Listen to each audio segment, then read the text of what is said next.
ওগো আল্লাহ, ওগো মালিক, তুমি ছাড়া তো আমাদের আর কেউ নাই, তুমি ছাড়া তো আমার আর কেউ নাই। আল্লাহ গো, তুমি যদি মাফ না করো কে আমাকে মাফ করবে?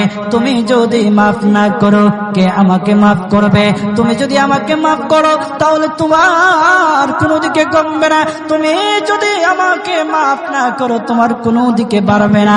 আল্লাহ গো, তুমি আমাকে মাফ করে দাও। সারাটা জীবন অন্যায় কাজ করেছি, সারাটা জীবন নাফরমানি করেছি, আমার কাছে কালেমার দাওয়াত কম আসে নাই, আমার কাছে কালেমার দাওয়াত কম আসে নাই, আমাকে লোকেরা কম বোঝায় নাই। ওগো আল্লাহ, তুমি আমাকে মাফ করে দাও। মাফ না করলে কোথায় যাব, কার কাছে যাব? বাবা যখন মারে তখন মার কাছে আশ্রয় নেওয়া যায়, মা যখন প্রহার করে তখন বাবার কাছে আশ্রয় নেওয়া যায়, বাবা মা যখন প্রহার করে তখন দুনিয়ার কারো না কারো কাছে আশ্রয় নেওয়া যায়। ওগো আল্লাহ, ওগো মালিক, তুমি যদি আমাকে মারো, তুমি যদি আমাকে আযাব দাও, ওগো আল্লাহ, কার কাছে যাব, কার কাছে গিয়ে মাফ চাইবো?